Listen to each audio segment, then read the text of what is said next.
اس نبوت کی کتاب کا پڑھنے والا اور اس کے سننے والے اور جو کچھ اس میں لکھا ہے اس پر عمل کرنے والے مبارک ہیں، کیونکہ وقت نزدیک ہے۔ اسی میں سب کی سلامتی ہو۔ جیسا کہ ہم اجنبی اور غیر قوموں کے ساتھ شادی اور بیاہ کے سلسلے پر سیکھتے ہیں، تو خدا کا کلام ہمیں اس کے بارے میں اور بہت سی ایسی چیزیں بتاتا ہے۔ جب ہم احبار 22 باب اس کی 12 اور 13 آیت میں دیکھتے ہیں تو وہاں پر کچھ یوں لکھا ہے: اگر کاہن کی بیٹی اجنبی سے بیاہی گئی ہو تو وہ پاک چیزوں کی قربانی میں سے کچھ نہ کھائے۔ اور اسی طرح کلام میں آگے بڑھتے ہوئے ہم احبار 24 باب اور اس کی 10 آیت 15 تک دیکھیں گے کہ خدا کا کلام وہاں پر ہمیں کیا سکھاتا ہے۔ اور ایک اسرائیلی عورت کا بیٹا جس کا باپ مصری تھا اسرائیلیوں کے بیچ چلا گیا، اور وہ اسرائیلی عورت کا بیٹا اور ایک اسرائیلی لشکرگاہ میں آپس میں مار پیٹ کرنے لگے، اور اسرائیلی عورت کے بیٹے نے پاک نام پر کفر بکا اور لعنت کی۔ تب لوگ اسے موسیٰ کے پاس لے گئے۔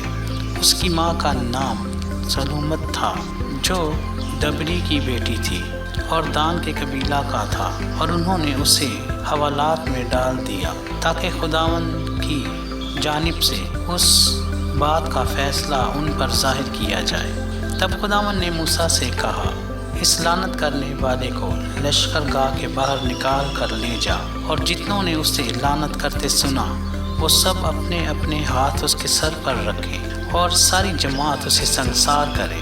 اور تو بنی اسرائیل سے کہہ دے کہ جو کوئی اپنے خدا پر لعنت کرے اس کا گناہ اسی کے سر لگے گا۔ اور اسی طرح کلام میں آگے بڑھتے ہوئے نئے عہد نامہ میں بھی ہمیں کچھ پالوس رسول انہی باتوں سے آگاہ کرتا ہے۔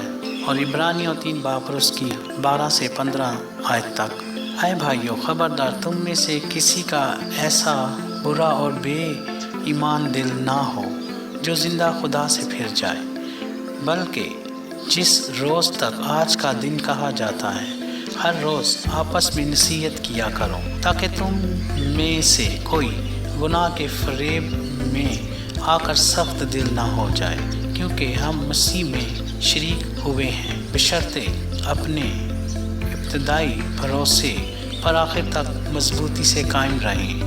اور آج ہم خدا کے زندہ کلام میں یہی سیکھا ہے کہ اگر کوئی کاہن کی بیٹی ہے تو وہ اجنبی یا کسی غیر قوم کے ساتھ بیاہی جائے تو وہ پاک چیزوں کو نہ چھوئے اور نہ پاک چیزوں میں سے کھائے۔ تو کیا خدا ایسی قوموں سے نفرت کرتا ہے؟ اور پھر خدا ان سے بھی نفرت کرتا ہے جو ان کے ساتھ جڑ جاتے ہیں، اور کبھی بھی خدا ایسے کاموں سے خوش نہیں۔ اور اسی طرح سے جب ہم غیر قوموں میں بیٹیاں اور بیٹے دیں گے تو اسی طرح سے ان کے جو بچے ہیں وہ جب خدا کے نام پر کفر بکیں گے تو خدا کے نام کو بدنام کریں گے۔ اس لیے ہمیں چاہیے کہ ہم خداوند میں رہ کر اپنے آپ کو قائم کریں اور خداوند میں اپنے آپ کو مضبوط کریں، نہ کہ ہم غیر قوموں کے ساتھ مل کر اپنے آپ کو برباد اور تباہ کریں اور بت پرستی میں چلے جائیں اور گناہ میں چلے جائیں، تاکہ تمہارے خدا پر کفر بکنے کا موقع ان کو نہ ملے۔ اپنے آپ کو ان چیزوں سے بچائیں، ایسی شادیوں سے بچائیں اور خدا میں قائم رہیں۔ خداوند کے زندہ کلام کے پڑھے سنے جانے پر خداوند کی برکت۔ جے مسیح کی۔